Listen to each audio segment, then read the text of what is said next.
Hello, family. I'm Janaya Future Khan, and this is Dark Woke. Just before we hit it, I want to say thank you to each and every one of you that listen to the show, and a special shout out to the supporters who make this whole thing possible. It truly means the world to me. If you'd like to become a member, our Patreon is linked in the episode right up below. Oh, gosh, I'm never going to nail that. I don't think I'm ever going to nail it. You may have noticed two things, if you're really paying attention. One, we're finally on Apple. It did scrub it clean, so if you said something and you like the show, please say things on Apple again and rate it and do all the things, because it's gone. It's gone. There is a conspiracy. I'm certain of it. There's a conspiracy against adorable yappers. There's a conspiracy against adorable yappers. And the other thing they made a notice is there's ads on the show. I don't know if this is going to be a thing. We're figuring some stuff out. So we applied to this, on this back end thing so that it was an option. And then it just started automating them. And I don't know how to pick them or not pick them. And we're probably not going to continue this. I don't know. But the point is, just endure. We're figuring things out. But isn't the show starting to look good? Thank you so much, Corey. This is an episode that is singular in its topic. This is an episode that is singular in its topic. It's an episode where I can't pull out a bunch of research and stories and say, this is exactly what is happening, because it's happening as we speak. And the extent to which it will impact us as a generation, we will not know for possibly years to come, right? Think on the scale of COINTELPRO, right? Think on the scale of COINTELPRO. What I'm talking about is a specific spyware coupled with memos like NSPM7 that justifies the targeting of nonprofit leaders, and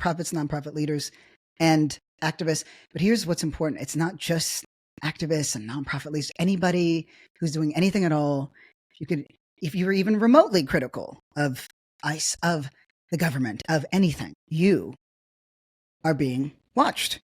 You're potentially being watched. You will be watched. We don't know. And that's the thing. Surveillance was one of the things that I struggled with. We struggled with as a movement to get people to think about, to care about data mining, right? Data mining. That was something that was incredibly serious and important. It's what all that data mining and the scraping and the things that were happening on the internet, these have shaped so many of the conditions that we're in. But there's going to be some serious overlaps that you're not going to believe, that go all the way back to Woodrow Wilson, that touch on Israel, because guess who developed the spyware? But you know what? Don't take it from me, right? We know that what I'm saying is facts, right? In terms of the surveillance culture. But what does it mean when America's preeminent lesbian is also saying the same thing? And no, I'm not talking about Colbert. He's my number one favorite one. But his sister, his sis, Rachel Maddow, breaks it down really well. I want you to listen to this segment because it's going to provide a backdrop for what I'm talking about. And then we're going to make it make sense and provide one or two steps for how we can maybe protect ourselves in this new wave of Big Brother and the Panopticon. It probably should come as no surprise that the Trump administration is trying to give themselves all sorts of new, very intrusive powers against American citizens who might want to protest against them. And this is a subject that I think there is a real media challenge in terms of conveying the seriousness of this stuff. And I have struggled it with myself. This is a story that I care about a lot. I think it's hard to convey. It's hard to get people to picture exactly the risk here. Not too long ago, a couple years ago, I wrote the introduction to this book. It's called Pegasus: How a Spy in Your Pocket Threatens the End of Privacy, Dignity, and Democracy. I did not write this book. It's an excellent book. It's written by two amazing, investigative, award-winning journalists from France. I wrote the introduction to that book, though, because I've been basically like standing on my head, contorting myself, trying to figure out a way to do this story, how to make it make sense to an American audience, that we need to watch out now in this generation today. We need to watch out for a kind of authoritarian surveillance technology that was never, ever available to authoritarian regimes in the past, but is available to authoritarian regimes now. And in our time, this technology has been sitting on the table like a loaded gun, waiting for a would-be dictator to come to power in America and use it against us. You may remember when the Washington Post columnist and longtime Saudi journalist Jamal Khashoggi was kidnapped and murdered. You may remember the salient detail that they cut up his body with a bone saw. Responsibility for Khashoggi's murder has been laid squarely at the feet of the Saudi government. The tactical means by which they got to him has in part been laid to a piece of spyware. Cell phone spyware called Pegasus. It's spyware that infects your phone. They target your phone. You don't have to do anything wrong to be infected with it. You don't have to click on anything or do anything. They infect your phone with this spyware without you ever knowing it. Your phone shows no sign of it. But once they have infected your phone, they get access to everything that is on your phone and everything that you do with your phone. They can access its location at any time. They can turn on the microphone to hear what's happening where you are. They can turn on the camera to see you and what's around you. They can see all of the photos on your phone, all of your contacts, all of your messages, all of your notes to self, everything, even stuff that you might think is encrypted. It's not encrypted when you look at it on your phone. If you can look at it on your phone, they will have it. People close to Jamal Khashoggi were found to have been targeted, to have had their phones targeted with Pegasus software before he was murdered. Pegasus has been used to target opposition politicians and activists and lawyers and journalists all over the world, some of whom have subsequently been assassinated by despotic regimes. When this kind of a spyware surveillance tool emerged as a favored weapon for authoritarian governments and murderous dictatorships around the world, the Joe Biden administration banned the U.S. government from ever using that particular spyware or anything like it. Well, then Donald Trump was elected, and the Trump administration has now quietly reversed that ban. And indeed, they have now contracted with a company that makes exactly that same kind of spyware as Pegasus. And which part of the Trump administration is using it? Which part of the Trump administration has been given this surveillance tool? ICE. And are they using it just against immigrants? Yeah, right, as if. Headline in the Washington Post: ICE amps up its surveillance powers. ICE's acting director says the agency will deploy its elite investigative officers to probe anti-ICE protest networks. Former officials have expressed concern that ICE now has a green light not only to monitor immigrant communities, but also to carry out broad surveillance of Americans, exercising their First Amendment right to oppose government action. U.S. citizens who may not themselves be suspected of crimes. According to the Electronic Privacy Information Center, quote, "We don't know if law enforcement or ICE are even getting search warrants to deploy this software." Paragon, the company that makes this version of this no-click, take-over-your-phone software, which Trump has now given to ICE, Paragon software has been used by the Italian government to infect the phones of opposition politicians and activists who help immigrants. Penlink, another surveillance company that provides real-time location data about you to the government without a warrant, it's been used in the past to target opposition politicians and activists in Mexico and also in Hong Kong. Now our government, and specifically ICE, has those and more. Again, supposedly to use in their mission against immigrants, but also apparently to use against Americans who are protesting against them, and to use that stuff with or without a warrant, and with or without any restraint at all. This turns your own phone into a spy against you. This is a surveillance capability I have been laying awake at night thinking about for the past couple of years. Now Trump is in power, And Americans are protesting against him every single day of the week and twice on Sundays. And so naturally, he is happily signing the contracts that give his government this power. And he is handing this power to the most untrained, most lawless, most aggressive, pseudo-military parts of his government to use against American citizens without warrants and without us being notified that it's happening. Running a business comes with a lot of what-ifs. But luckily, there's a simple answer to them. Shopify. It's the commerce platform behind millions of businesses, including Thrive Cosmetics and Momofuku, and it'll help you with everything you need. From website design and marketing to boosting sales and expanding operations, Shopify can get the job done and make your dream a reality. Turn those what-ifs into... Sign up for your $1 per month trial at shopify.com/special offer. What are they going to do to us with this stuff? And what do we do about it? Nobody said it better than Maddow. It's one thing when we're talking about it, and we know the dangers as activists, as leftists, as thinking people. But what I have constantly underestimated is America's obsession with access, right? It's like, well, it doesn't matter if my private data is scraped. I'm not doing anything illegal. The trade-off is worth it to me for access. And it's interesting.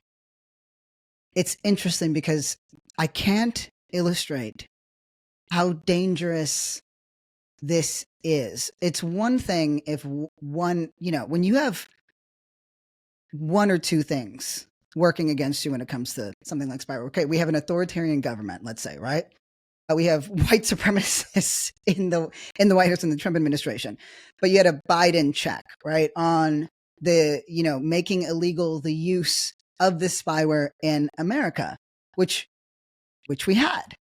That the spyware exists in of itself is a problem. I mean, do you remember when we got the story of how certain members of Hamas were targeted by the Israeli military through the use of pagers, right? This is a spyware that has almost no footprint. It infects your phone. It's not traceable. It can turn your phone on. It can turn your camera on. It can listen to conversations that you're having. Now you might say, yeah, but who wants to hear? Who's going to pour through this? If it's illegal, it's not admissible in a court of law. But what happens when they also own the law and they've made it legal? The legal precedents are now bought and paid for. So why is this dangerous? What's the impact of this, right? NSPM 7 is a memo that Trump signed into office in September, okay? And what this allows is the government to target nonprofits and activists, anybody who criticizes ICE. And so I want you to see this as twofold, okay? We have the DOJ and the Trump administration, CIA, FBI, that loser Kash Patel, and all these things are working to say, how can we eliminate any kind of criticism of this administration, of this government, and of the other fugly skanks that are ruining this country? You criticize ICE, right? I hate to be that guy, but remember when I talked about, it goes back to slavery always. Something else, please. But what did we say? Years ago, we were like, abolish ICE. ICE was made up. It was made up. It made no sense to have another law enforcement entity on a non-issue. Now they have inflated budgets. They're hiring anyone and everyone. But I have been laughing though, because one third of the people signing up for ICE right now can't meet the physical requirement. And I'm like, no, don't bring good. Hire them all. Hire everyone who is trash. But this is the Gestapo. Is that Gestapo? Yeah. This is them. This is what it looks like. And part of what's infuriating about the Democrats, of course, is, do something extreme. Give us something to buy into and believe in. But they consistently seem to think that, okay, we'll get them in the midterms. I don't actually believe that this government will accept the results of midterms. We have yet to see that. Now, I'm basing that on what I know to be true from here, but I want to talk about NSPM 7 because I told myself you're not going to go everywhere on this. And And I'm going to put it in context of American history, and then we're going to talk about how we can get out of this. So NSPM 7, it's the National Security Presidential Memorandum, okay? And it's called Countering Domestic Terrorism and Organized Political Violence. I want to be really clear. About how political violence is understood by this administration and many people in the GOP. Political violence is you say things that I don't like about how we govern, or really, if we're being honest, how they don't govern, right? But political violence isn't theft of homes and dignity, not being able to have your SNAP benefits, not being able to feed your children. You want to talk about political violence? How about the fact that Republican senators withhold necessary funds from their constituents just to stick it to the Democrats? How about the fact, you want to talk about political violence, that healthcare is it's not free, but your teeth and your eyes are somehow not a part of that? Why is that a thing? Focus, future. Political violence. We have been framed on the left as if we are violent. Terms like far left are rampantly and wantonly used by this administration and by Fox News and everything else. What's violent? Right? Like when we say the far left, right? The left has one crime that they're guilty of. One, right? I include myself in this. We're fucking annoying. That's our major crime. You want to know what the beliefs of this so-called far left are? Bread on the table, right? Livable wages. Being able to raise a family and own a home. Healthcare, that's free. Education, that's free, right? Elder care. These are the things, right? These are the things. An actual public education that's robust, an actual meritocracy. And granted, some of the left has fallen into identitarian bullshit, and I don't have time for that. That's not the left. That is more useless posturing that has come from too much time in post-secondary education and not enough time in the actual real world. We're service workers. It's not about people understanding you. It's about you understanding people. That's what being a leftist is. So civil, nonprofits, activists, right? Anybody who is critical of this government in any way can be prosecuted under law. There have been FBI raids. We're not seeing it in the news. You're not seeing it in the news. Some journalists have gestured at it, but there's legal cases being created as we speak. But Letitia James, right, is, I think, a great embodiment of what we can expect, right? Letitia James, Attorney General of New York, has been in the news endlessly. And by the way, she's coming out swinging, which I really appreciate, right? Because the government, this Trump administration, is targeting her explicitly. What you'll find is that there seems to be a consistent thread of targeting Black people, Black women, any kind of activists, trans people, right? There's been FBI raids, not in California, but there's been FBI raids on doctors who have performed gender affirming care. There have been FBI raids on people that I know personally, that I love, family members, right? And as some of you know, Patrice, her home was raided. Though more details to come, and for what? Right? Because of the threat that she might represent. I'm like, the girl makes performance art. I've never understood that. Right? Like, you're not, like, I don't understand what, being in a bathtub, a clawfoot bathtub full of coconut milk while there's honey and glitter and a white dress. I don't know what that means, but other people do, and they really like it. Right? Let people do their little art things, but it's the mere threat. It's the mere possibility. Right? So what we're seeing is the legal system being used as a weapon against anyone that is critical of this government anyway. And you don't need to be an activist. And I hope Madam made that really clear. You don't need to be an activist. So there's layers that I want you to take away from this. I want you to think of Pegasus. The FBI was using a version of Pegasus called Phantom. But now they can use the whole thing. This Pegasus? Yeah, the Israelis, they made it. And you want to know what it's being used to investigate? In America, things like anti-Semitism. What's considered anti-Semitism in America right now? Not actual anti-Semitism, right? That is most embodied by the political right, including those in the Trump administration. No, the anti-Semitism is anyone who's critical of Israel, not white supremacists in America. Those are not the folks who are being targeted, not the growing problem that just keeps on growing. No, it's being used to target anyone who is critical of Israel, right? Right now, UCLA's School of Medicine is under multiple investigations by the Department of Justice, right? For what, you ask? Why? Concerns around anti-Semitism, right? They're being investigated for potential violations of civil rights laws related to its mission policies, and another from the House of Education and Workforce Committee concerning anti-Semitism, right? And for the record, these lawsuits are filed by two different parties, right? Jews and Asians. And we saw what happened when affirmative action was removed. It didn't seem to help Asian folks out at all. They seemed to be really confused, right? We did a whole episode on that, but now that we're doing this all over again, I'm happy to revisit, right? But you didn't go after legacy admissions, which actually make up the majority of admissions in these Ivy League institutions. No. You went after a small subset of Black people, because Black folks who got in, because you were under the racist belief that you weren't getting in because DEI. It turns out that wasn't the case at all, right? Y'all know, I be loving my little Ashkenazis. I don't believe there's I love them.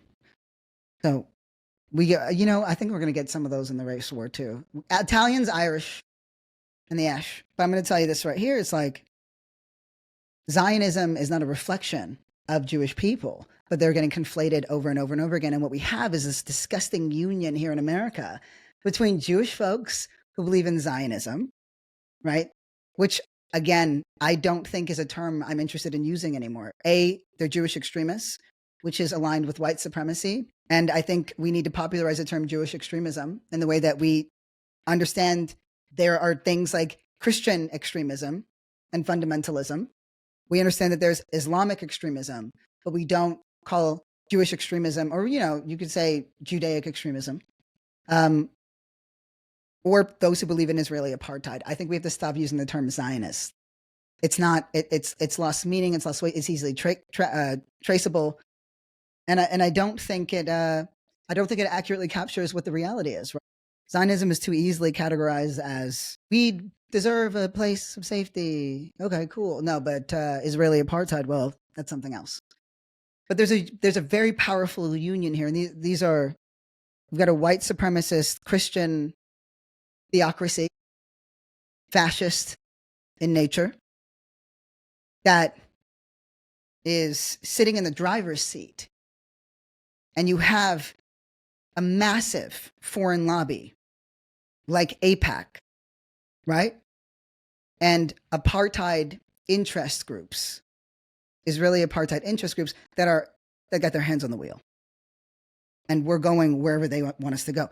That's spyware being adopted. That's to take us out. TikTok being sold. That's to shut us up. And the scale at which we are being monitored, right? Again, we were always being monitored.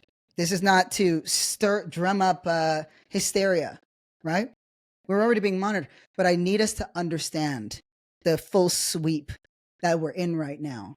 How many laws have been broken? How many people are fundamentally broken in this country? What's been normalized? Stealing people off the streets, disappearing them, right? Every person that gets swept up, that's a person, that's you, that's me. And what happens, what we allow to happen to others will happen to us. So the conditions that brought us here, we have to be very, very clear that this is not, how do I want to say this? I can't illustrate enough how the particular circumstances that are informing this time that we're in, and What's a good hand in poker? I don't play poker. Corey, do you know what's a good hand in poker? You're too gay. You probably don't know either. I don't know if you guys heard that, but he said, "Yeah, why the fuck would you ask a fag?" Okay, a royal flush. Okay, it is that does not sound nice at all. But it is a royal flush. It is a royal flush. That's what this is, and this makes how we protect ourselves matter more than ever. And I know everyone's like, it matters more than ever. No, but this really does. This really, really, really does, because it means we have to consolidate power very, very quickly. I want to be clear. When Black Lives Matter was happening, back when we were like the really cool one, whatever happened in 2020, I'm not upset at it. It was just a different movement, but we were infiltrated. We were monitored. Terms like Black identity extremism came to the forefront, and it justified that monitoring, that surveillance, right? And one of the things, and the surveillance that's been normalized really since 9/11, again, ties back. This spyware Pegasus was used on Palestinians. Right? Comes back here. How we allow other people to be treated will inevitably end up here. And this is a moment where we have to remember again that it comes down to policy. They say something, right? They write something, and then the military arms and branches work to see through the outcome that they want. It's that simple. It's just that simple. Policy can also be used to protect us, right? Or defend us and our rights to things like privacy. That's what Biden signed into law. That's what's been reversed. I hate that I have to say that word so much. Policy, policy, policy, policy, policy. It's like, it's the one area that I really, it also explains something I couldn't figure out. We've never developed a strategy against gentrification. That was always something that bothered me. I've never seen a real successful strategy against gentrification. I'm starting to think that maybe it has something to do with policy.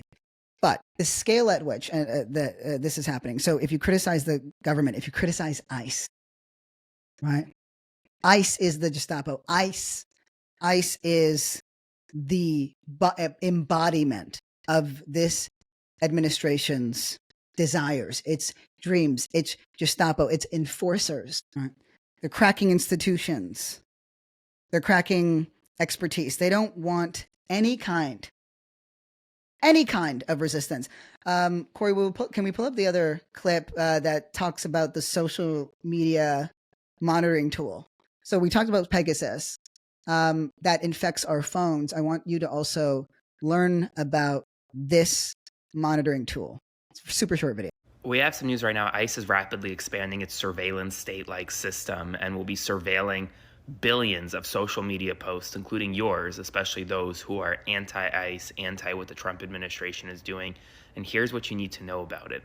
According to The Lever, ICE has inked a $5.7 million contract to procure a surveillance item called Signal Labs. Historically, it's been used by the Israeli military, by the Pentagon, and now it's going to be used by ICE for a period of up to 5 years. This program allows ICE to monitor upwards of 8 billion social media posts per day.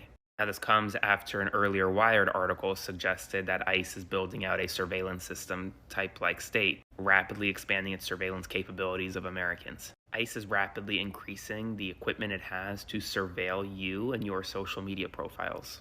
And more people need to know about it, so please spread the word so people are aware. Follow along for more. I'll have more updates on my Substack this morning, linked to my bio, so subscribe for free. All right, yeah. Good. That's good shit, though. Billions of social media posts in a day, in minutes, right? We know that AI is a tool that can actually do good. It could have made our lives so much better. It could be used to solve all of our fucking problems. Not all. Not all. But it's not used for that. It's not used to figure out how to develop new antibiotics. AI is not being used to help figure out how to clean up oceans or how to apply the already existing medications that pharmaceutical companies are not incentivized to develop, right? 4,000 medications that we have for 4,000 illnesses, but we have 14,000 more that don't have proper treatment protocol because they're too niche or too weird but those are killing hundreds of thousands, if not millions of people a year in America alone, right? That's not what AI is being used for. AI is being used to make sure that you stay stupid and that you stay silent. It's being used as a monitoring tool, right? These things are then used to make portfolios. We may not know the significance of it. We might not even think about it until one day you get a knock on your door, right? I have to be prepared for that knock at all times. I'm glad we're flying under the radar right now because I can talk so much shit. But I know that's just while Corey and I lock certain things in, right? So knowing how to protect oneself, knowing where this comes from, right? All of that matters. I want to tell you a little bit about why this isn't, okay, freak out time. Remember I told you, it's just that we've been here before. I want to take you back to World War I. Around that time, Woodrow Wilson is the president. We think, oh God, Trump is disgusting. He's horrid. He's the Trump administration. They're full of bigots and racists. And yeah, okay, totally. Some of them definitely are, right? Greed. Woodrow Wilson was a prick. He was a bitch, right? This is a guy that referred to Black people as monkeys. He believed that, we're capable. We didn't have the IQ to govern ourselves. We weren't people. This is the guy who screened Birth of a Nation in the White House, right? Thinking 1917, 1918, around this time, okay? So this is a time, just past World War I, Germany gets punished universally, right? They end up having to pay huge reparations, which creates the economic conditions that Hitler would later seize on, blame Jews for, and also the LGBTQ community, any Black people. I want to remind people, I think we forget always that in Nazi Germany, it was not Jewish folks that were originally targeted. It was socialists, it was leftist organizations. Because if you remove the pillars that protect people, that provide people with care, that provide leadership and resources, then you can go after the people and no holds bar. So go back to that time of the Bolshevik revolution, right? Leninism, Bolshevism, an overthrow of Russian capitalism, a violent revolution that is successful for a time, right? Succumb to the same types of problems that leadership succumbs to when it's not principled. But the point is that it was a bug, this idea that wealth should be redistributed, that we shouldn't believe in monarchies, right? That people deserve dignity and rights and protections, and that the governments that take also needed to give and invest, right? It was that belief. Woodrow looked over at what was going on all the way over there in Russia. He was like, absolutely fucking not. Nobody here's doing that. So they write up some shit into law. Started out with the Espionage Act of 1917, right? Anybody who criticized the war, criticized American government, anybody in the administration, right? Any kind of criticism at all, right? Could be enough, right? False statements.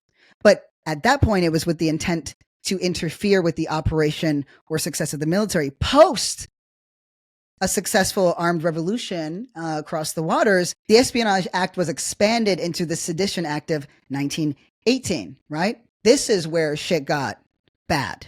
This is where it was expanded out, right? So anybody at all who criticized the government, right? Who anti-war sentiment were targeted.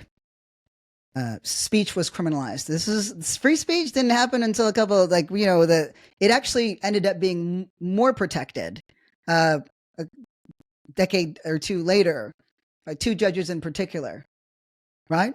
So it's just funny because everyone's like, we need to go back to America as it was. And I'm like, when you didn't have free speech? Because that's what it was, right?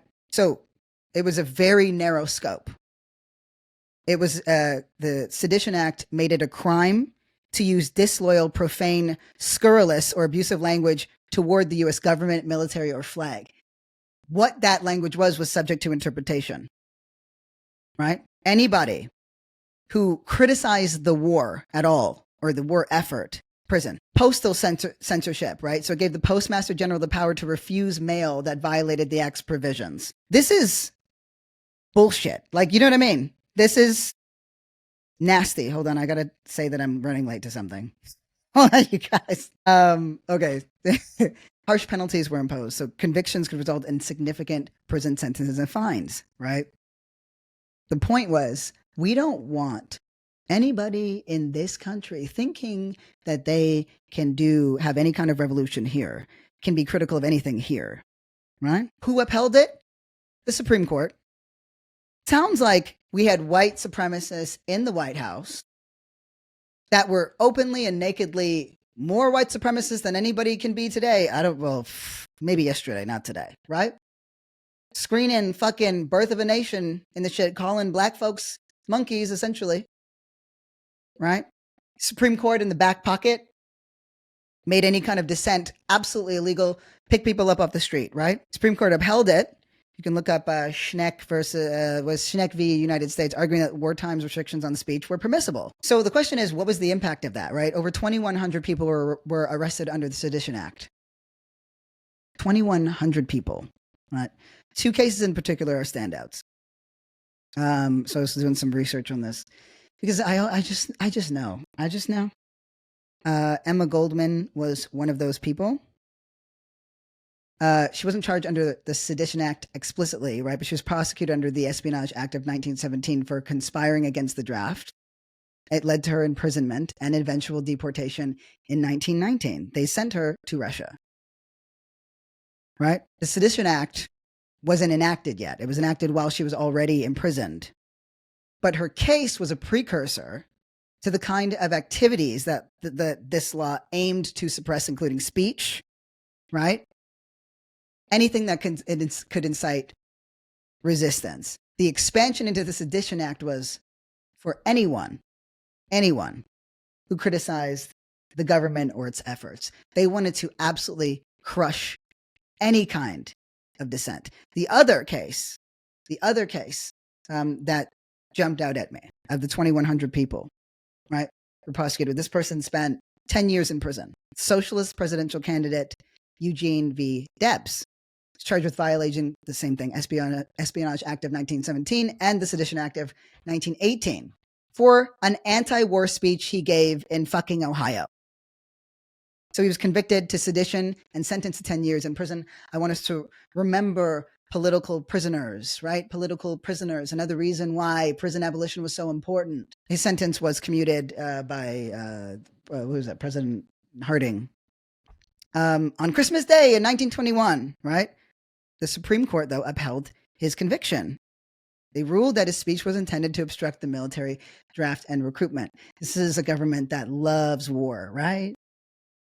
Any pro-Palestine march was an anti-war, anti-apartheid, anti-hate march. It's not about being an activist anymore. It's about believing in justice and equality. And if you have those beliefs, you are a target. He was released, by the way, on Christmas Day. On Christmas Day. But I want to remind us that we've been here before and we fought and we won. But how we won was in part because there was policy.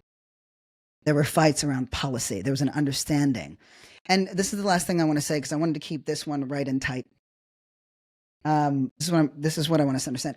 I've been thinking about this. And I'm like, why didn't we care about policy? And then I'm going to give us some steps on what we could do to protect ourselves more. This is going to sound out there, but just hear me out, right? We failed on policy. We have failed on policy in every way. And I think it's because it's not serious. It's unserious to us because it's stupid.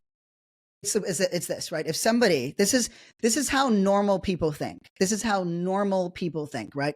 If somebody has lived somewhere for 40 years and so has 18 generations, it doesn't even have to be that much. Could be 4, could be 1. Somebody has lived there. That's their home, right? Somebody has worked the land. That's their land, whatever, right? You live there. So if you miss a payment, you're thinking as a person, oh, okay, well, they missed the payment, but they'll just get the payment done. And, whatever. They've been there for however long. But through a policy perspective, right? That person misses the payment. They don't know that that's reported to such and such. And then an entity or an individual makes that payment and suddenly now owns your shit. That doesn't make sense to us. That's the entire logic of the West, right? Oh, indigenous people? No. We wrote on this paper that this belongs to me now. This is mine now because of this paper. To rational people, that is fucking stupid. And as things evolved, it was obviously used to help protect people, to set a precedent, but always rigged towards the same class of folks to work in their favor and to their benefit. But we have constantly and consistently, at least in my generation, underestimated its seriousness because it's so fucking stupid. But it's true. If we don't have, we were being poisoned with lead and asbestos, and so policy had to be written to protect us from lead and asbestos in our water and in our homes. And yes, it's true. In certain places, particularly in Black places in America, like we know Flint still doesn't have clean water, right? Because with that comes the ability to enforce those things, enforce those protections. But it happens when we are in power and when we maintain power. Every single good that exists is because some kind of policy has been enforced. Because why do we not have child labor anymore? Which, by the way, is coming back in America. Because things had to be written to make it so. Why are women or Black people allowed to vote? Why are gay people allowed to marry? That's currently under question. I'm like, you know what? Go ahead and go after gay marriage. Because if you wake up those rich white gay men who don't have to live in this world and have been able to accumulate wealth without any of the baggage that comes with intergender, interracial kind of relationship. Oh no, imagine two white men together. Hey, Ryan Reynolds here, wishing you a very happy half-off holiday, because right now Mint Mobile is offering you the gift of 50% off unlimited. To be clear, that's half price, not half the service. And Mint is still premium unlimited wireless for a great price. So that means a half day, yeah? Give it a try at mintmobile.com/switch. Upfront payment of $45 for 3-month plan, equivalent to $15 per month required. New customer offer for first 3 months only. Speed slow after 35 gigabytes if network's busy. Taxes and fees extra. See mintmobile.com. Money. Not the queer ones. They're artsy and then, but the gays, not the faggots, the gays. You know what I'm talking about because you don't know none of them. If you stir them up, there's going to be a fight. And that's exactly it. When we get together, we win. But again, how did we even get that? It was written into what? Law, into policy. And it sounds so fucking stupid and I hate it, but that's what it is. Always. This is where we have failed. Because it's stupid and we know that it's stupid, but its seriousness can no longer be undermined. Okay. So what can we do? This was complicated for me to understand. How do you detect something that has zero footprint on your phone? Zero, right? It requires a forensic analysis of your phone. And even then the footprint is so small. The level of expertise that is required to check is involved and onerous. This is one of those ways, but best and most importantly, just sometimes become very accustomed to walking away from your phone sometimes. All right? Become very accustomed to turning it off sometimes. Get used to not having it around you constantly. And I know that's hard, right? There are bags that can shut it off. There's things like airplane mode, but again, these folks can turn on and you don't think anything, but I want to remind you that I know somebody that was convicted in one of the G20 protests because they were able to make a connection on a belt buckle through CCTV, a fucking belt buckle, right? That led to a conviction. This was before any of this. The G20 was a long time ago. Okay, so one of these tools, if you visit the MVT on the GitHub page, right, this is the Mobile Verification Toolkit. It has a link and a write-up of the episode. On the page, there's a very detailed explainer on how to install this on your devices, right? I want to be clear, this is involved. You need to understand Python. It's a whole coding thing. So this is just an option, but mainly it's a reminder that we don't have to have these things on us all the time, right? I want us to be mindful of what we're posting. No one's coming after anybody immediately. But again, green card holders, actually, do you know what? They actually already are. I don't want to incite hysteria, but they already are. There's cases that are being built against you. The point is that to hit critical mass, there's so many of us doing it so often, right?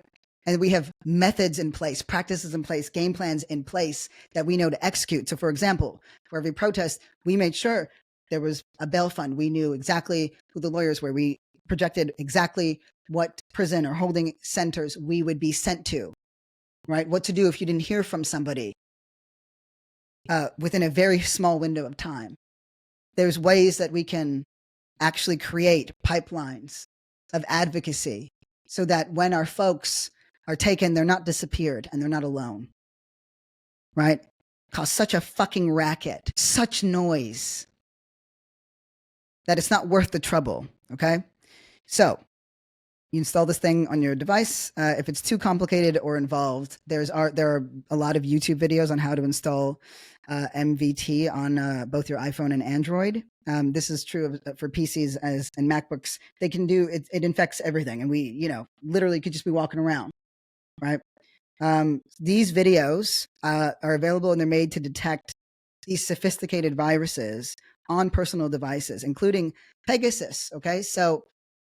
And again, we're not even talking about the social media monitoring tool, right?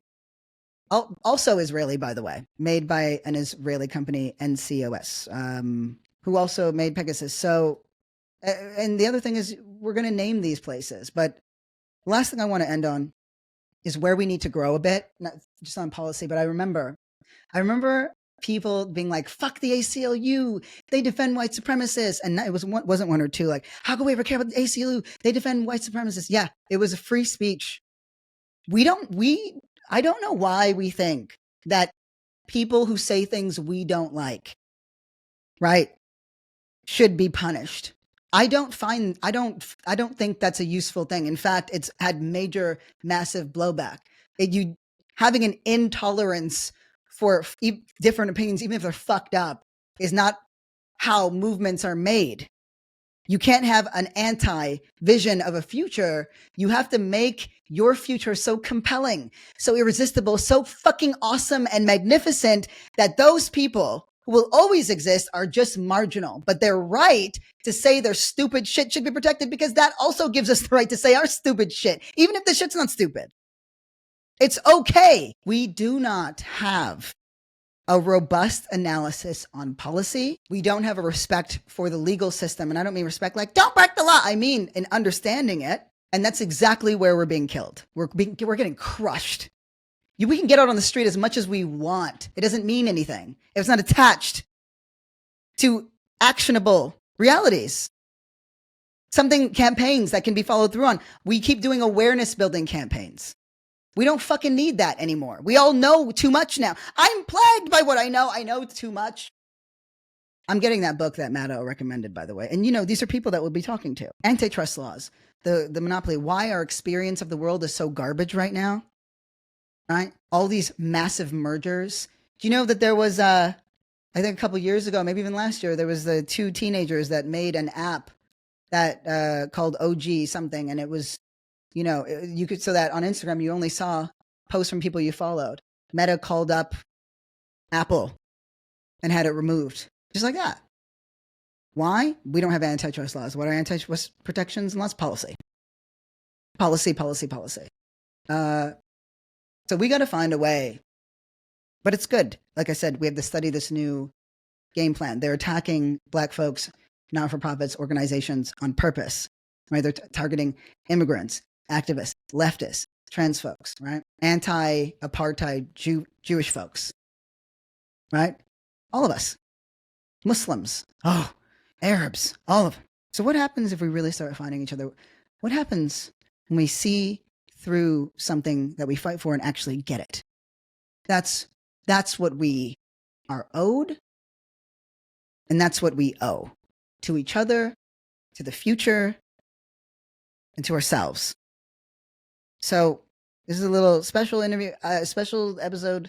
There's more to be said. I'm processing this as we speak. And again, part of the issue is that there's so much secrecy around this.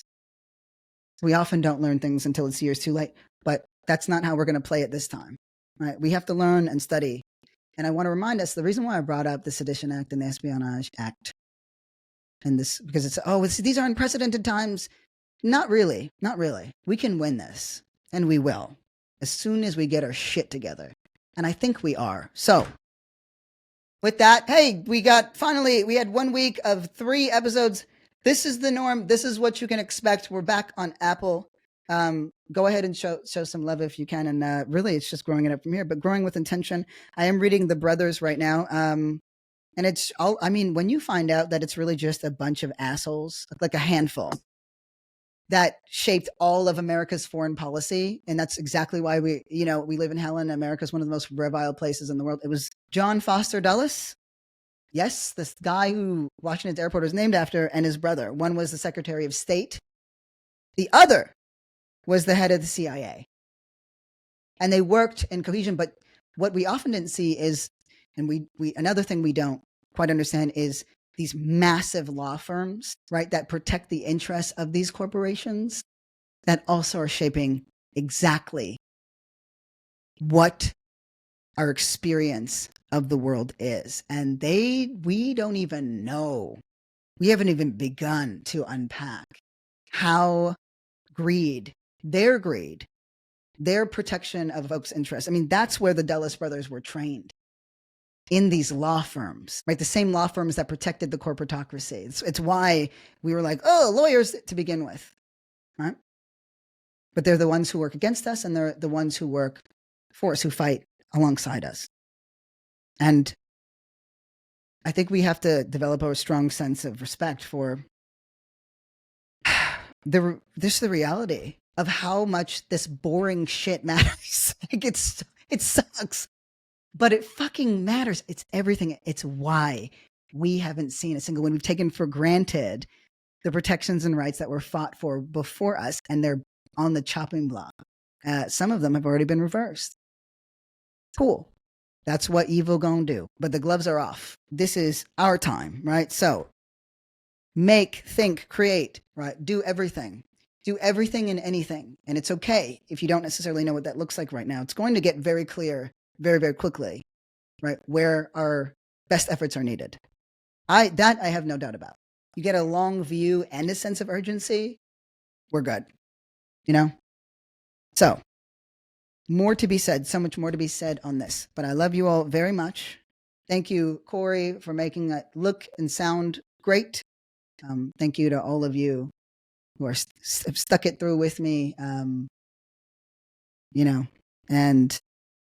just been on this weird little roller coaster of trying. Now I'm like, oh, now I understand why it's just a bunch of like dudes who live at home who can do this shit. Because what it actually, jeez, I had no idea. But we got time, and we got energy, and we got right on our side. So I love you all very much. Thank you so much for listening to Dark Woke, and I can't wait to yap it up with you again. Love you. See you soon.